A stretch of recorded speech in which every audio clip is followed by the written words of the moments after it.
son apparition en Chine et partout en Occident, le coronavirus, qui a déjà totalisé à lui seul 3300 décès dans 85 pays du monde, n'avait pas encore franchi les frontières africaines. Ces derniers jours, l'épidémie n'a pas continué d'épargner les Africains. D'ailleurs, 8 pays du continent sont déjà touchés, notamment l'Algérie avec 17 cas, le Sénégal avec 4 cas, l'Égypte avec 2 cas, le Maroc, le Nigeria, la Tunisie avec 1 cas et tout nouvellement le Cameroun qui a confirmé en ce vendredi 6 mars 2020 son premier cas de coronavirus à l'hôpital central de Yaoundé. Au fond, bon nombre de ces cas seraient portés par des étrangers dont les Français, les Italiens, les Anglais et bien d'autres.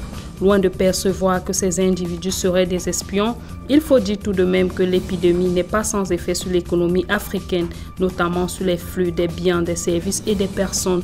Néanmoins, des mesures comme les dispositifs de contrôle dans les aéroports, la sensibilisation à travers les médias ont déjà été prises pour faire face à ce fléau.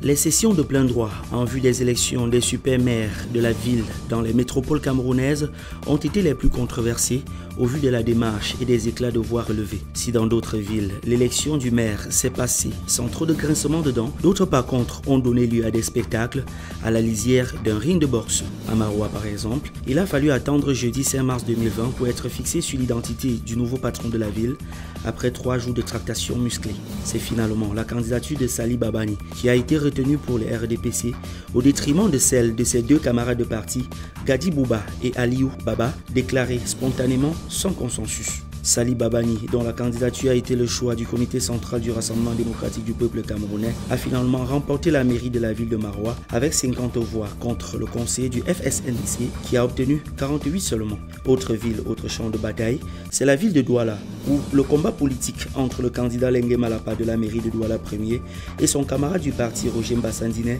a duré 2 jours avec l'intervention des hauts cadres du parti venus imposer le consensus. Avec l'appui du comité central et un maximum de diplomatie en interne, Jean-Jacques Lengue Malapa s'est finalement rangé derrière son compagnon de parti, Roger Mbassandine, pour affronter le nouveau adversaire commun de l'opposition, Jean-Jacques Ekindi du mouvement progressiste. Roger Mbassandine remporte finalement le vote par 235 voix contre 25 pour Jean-Jacques Ekindi et prend le portefeuille de la mairie de la ville de Douala, en remplacement du docteur Fritz Tonin, désormais ex-délégué du gouvernement de la communauté urbaine auprès de la même ville. Dans la capitale politique Yaoundé, les mêmes causes ont produit les mêmes effets dans la mesure où les instructions du parti à voter le candidat du RDPC Luc Messi à Tangana n'a pas connu un écho favorable auprès des conseillers du même parti. D'ailleurs, on a assisté à la candidature de Jean-Marie Abouna, déjà maire de Yaoundé Premier. Toutefois, le nom imposé par la hiérarchie du RDPC, celle de Luc Messi à Tangana, est passé devant les 338 conseillers sans autre forme d'opposition possible.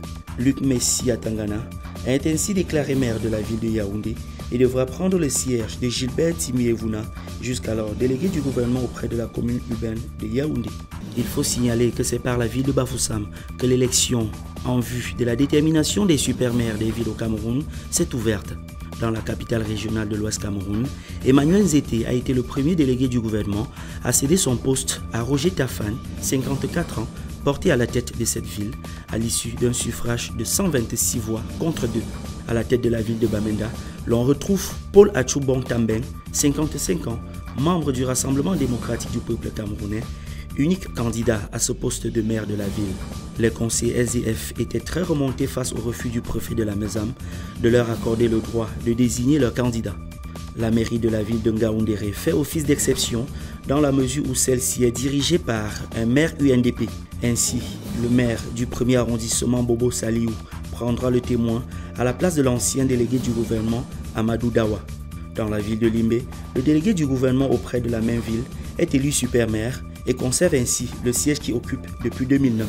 À Garoua, Ousmaïlia Mamadou, 56 ans, proposé par le comité central du RDPC, l'emporte par 41 voix contre 15 face à son adversaire Aliou Gaga de l'UNDP.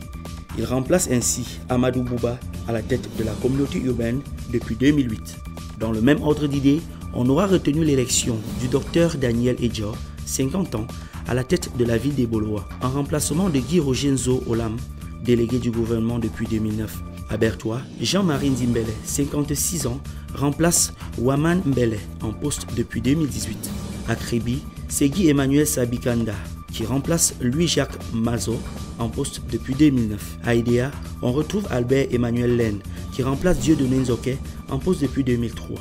Dans la ville de Kumba, l'on retrouve Victor Ngonkele, 59 ans, qui prend le siège au détriment de Grégory Temeyok Mewani.